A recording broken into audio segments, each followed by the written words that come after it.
Salve, salve, amigos! Salve, salve, galera ligada aqui no canal. Sejam todos muito bem-vindos. Bom, Laércio Aquino foi apresentado na tarde dessa última quinta-feira como o novo técnico do Grêmio Esportivo Brasil. Ele chega para substituir o Gilson Maciel. O técnico terá pouco tempo de trabalho, isso porque já nesse próximo domingo tem uma decisão contra a equipe do Blumenau pelo Campeonato Brasileiro da Série D. O Brasil precisa vencer, são 5 jogos sem vencer. Bom, durante a entrevista coletiva, alguns pontos importantes que eu até peguei em nota aqui, né? E ele acabou salientando que na chegada na quarta-feira, prévia do jogo ali contra a equipe do Bagé, ele participou da pré-eleição dos jogadores, né? Ele teve também uma influência em algumas decisões táticas e de posicionamento da equipe no jogo contra a equipe do Bagé, e claro, já foi ali uma mini experiência do que ele vai ter pela frente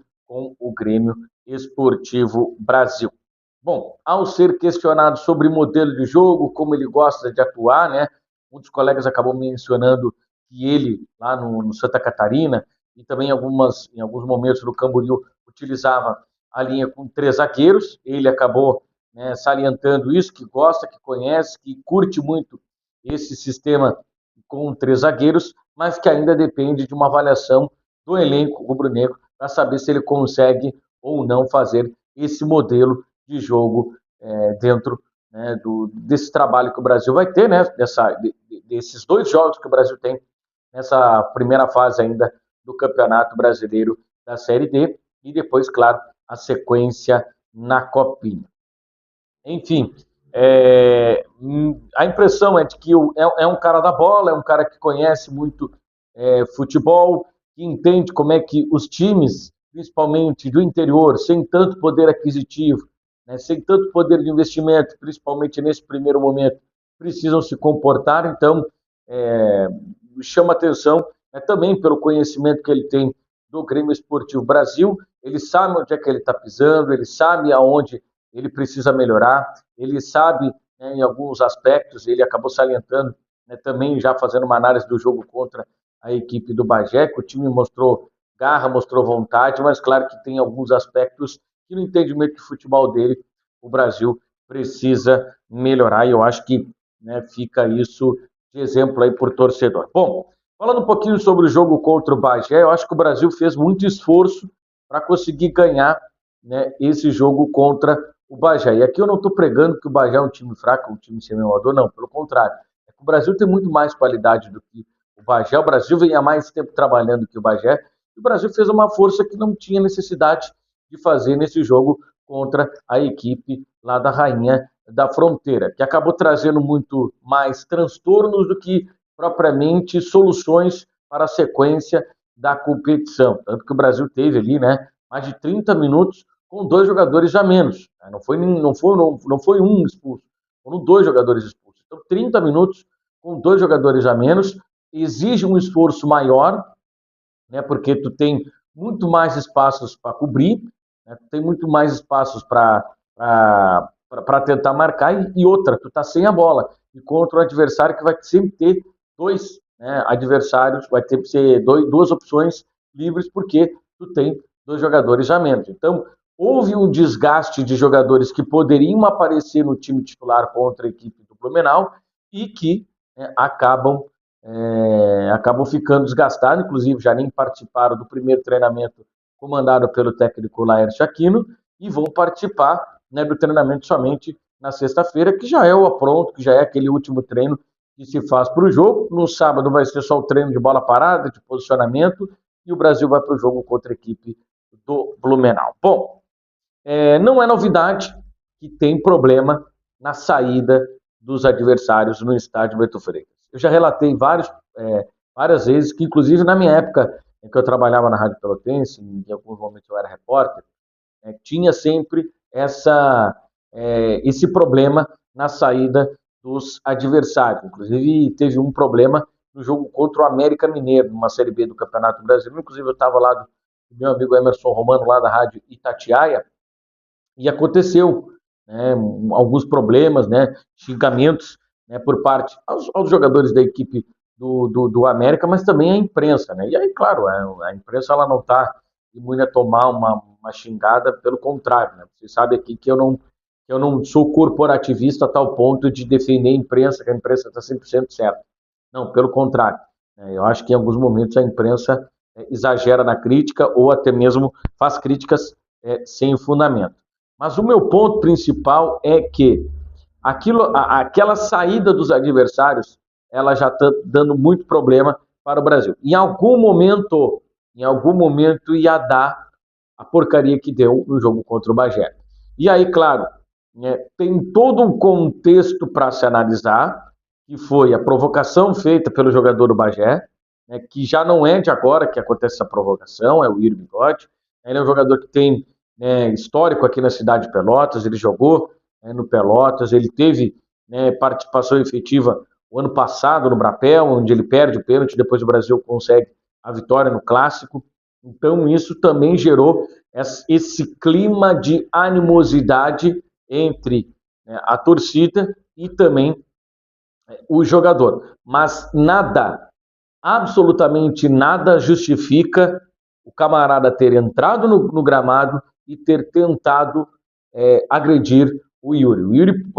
E aí é um problema do árbitro, é um problema de quem está filmando, que pode fazer a denúncia depois no TJD contra o Yuri Bigode, né? Que ele também foi um dos agentes provocadores da confusão. Mas nada justifica o camarada ter entrado no campo e ter tentado agredir o Yuri Bigode. E aí, imediatamente, né, o Brasil acabou soltando uma nota identificando, nomeando o torcedor sócio, né, e que ele está punido, ele foi identificado pelas autoridades, foi ali lavrado no próprio GCRIM do estádio o boletim de ocorrência, então ele foi identificado, foi preso, aliás, foi preso não, ele assinou um termo circunstancial, e aí o Brasil acabou anunciando as medidas adotadas para que esse cidadão, ou para que esse torcedor que entrou no campo,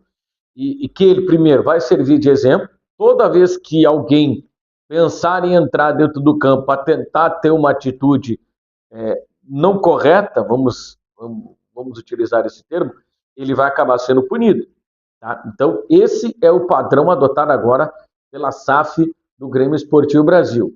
Imediatamente, a exclusão do quadro social, e a partir de agora ele está terminantemente proibido de adquirir qualquer ingresso e de entrar no estádio Beto Freitas.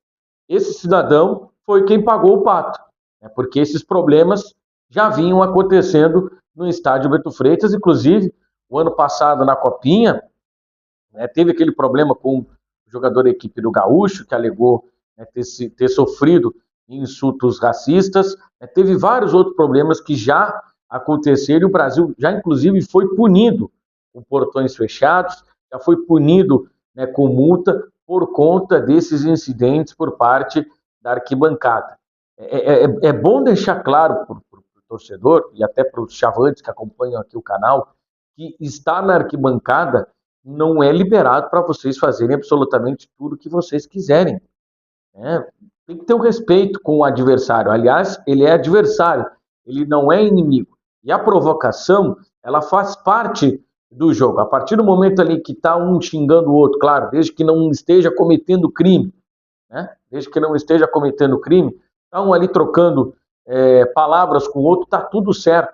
Mas a partir do momento em que o camarada entra no campo e tem uma tentativa de agressão ao jogador adversário, aí já se torna um problema do clube, porque isso aí foi relatado na súmula e esse relato da súmula vai para o TJD. E aí, como o Brasil já tem vários problemas, e principalmente por conta daquela saída do adversário, do vestiário do adversário, vai acabar trazendo punições para o Grêmio Esportivo Brasil. Então, lá para frente, numa semifinal de Copinha, num jogo em casa, que o Brasil pode definir em casa, o Brasil não vai poder jogar em casa ou vai ter que jogar com portões fechados, porque alguém teve a brilhante ideia, achou que era legal entrar no campo e tentar agredir o jogador. Por mais que o Yuri Bigode tenha provocado, ele tenha feito gesto obsceno, e as imagens mostram que ele realmente fez, mas nada, absolutamente nada justifica entrar dentro do campo e tentar agredir o adversário.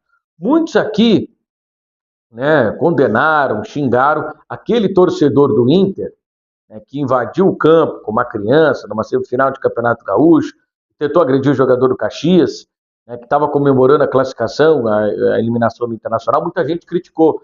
Porque é da capital, é protegido, porque da capital é isso, porque da capital é aquilo, porque isso acontece. Inclusive, o Inter fez até uma ingerência de, em um dos jogos, do anúncio de uma das partidas, ter colocado a foto, né, do camarada. E o camarada já apareceu em jogos no estádio Beira-Rio, tanto que agora, né, foi adotado o escaneamento facial, né, o reconhecimento facial para o sistema do clube. Então, se ele entrar agora, tentar entrar dentro do estádio, vai ser proibida a entrada dele. Então, são essas medidas que o clube vai ter que adotar, porque o clube tem que pagar multa, o clube tem que ir para julgamento, tem que pagar honorário do advogado, tem que se defender no tribunal. Isso gera um desgaste no departamento jurídico, que era para estar, né, daqui a pouquinho, batendo o contrato para tentar trazer um reforço.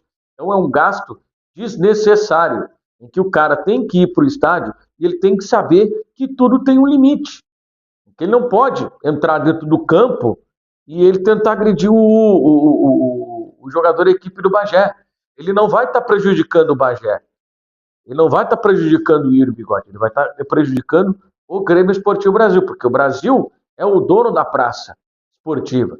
Então, todo e qualquer acontecimento que tenha dentro da praça esportiva Bento Freitas é responsabilidade do Grêmio Esportivo Brasil.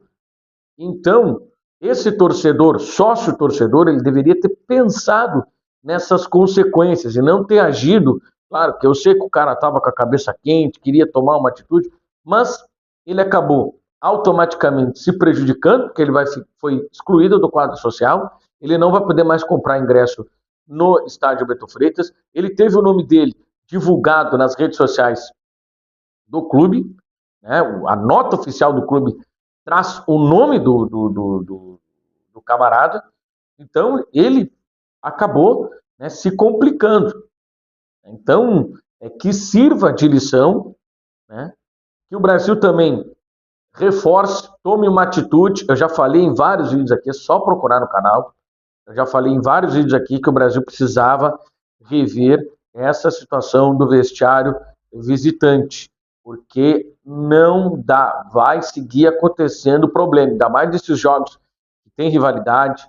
No Clássico Brapel já teve esse problema, e nesses jogos aqui contra os times da Zona Sul, vai ter problema, vai dar problema, e como tem acontecido com frequência. Então, dirigentes da SAF, o pessoal da estrutura do clube, o pessoal do patrimônio do clube, precisa resolver. Se for necessário, coloca um inflável ali, um túnel inflável na Série B, depois de vários problemas, instalar o túnel inflável, mas era uma logística complicada, porque às vezes os times queriam sair rápido para o vestiário, tinha que enfrentar aquela hostilidade feita pela torcida do Brasil, que é uma pressão normal de jogo, tá? É uma pressão normal, já falei. A hostilidade, não deixar o ambiente confortável para o adversário, por isso que existe o mando de campo, senão todo mundo jogava em campo neutro. Por isso que existe o mando de campo, para você não deixar a vida do adversário fácil, para você não deixar a vida do adversário confortável. Mas claro, gente, não pode ultrapassar os limites do respeito. Não pode tentar invadir o campo, tentar agredir. Não vai dar certo isso. A punição vai ser para você, que foi identificado, tem inúmeras câmeras, muita gente fez o registro, né? O policiamento ainda estava no campo, então foi fácil para fazer todos esses registros. Então, que fica aí esse ponto de reflexão para o torcedor do Grêmio Esportivo Brasil por conta, né, desses problemas que acabaram acontecendo no jogo contra a equipe do Bagé. E quando eu falo que a Copinha hoje, eu não sei se ela atrapalha ou ela é solução, é justamente por isso. Vai criar um clima, né, de rivalidade, um clima forte, em situações que daqui a pouquinho poderiam ser minimizadas. Mas claro que o Brasil precisa se proteger, o Brasil precisa de estar em competição nacional. Até o momento, o Brasil não tem nada garantido para 2027. O Brasil, nesse momento, é um time de divisão de acesso. O Brasil atualmente está jogando a Série D do Campeonato Brasileiro e o Brasil precisa garantir o calendário para 2027. Está correto em jogar a Copinha, mas eu acho que talvez, principalmente nesse jogo contra a equipe do Bagé, apesar do Brasil ter vencido o jogo, o Brasil é que sai no prejuízo. Tá? O Brasil que sai no prejuízo porque perde 2 jogadores para a sequência da competição. Além do que, né, o Brasil vai ter também, né, essa questão de ter que lidar com o tribunal por conta, né, desses distúrbios que acabaram acontecendo no estádio Beto Freitas.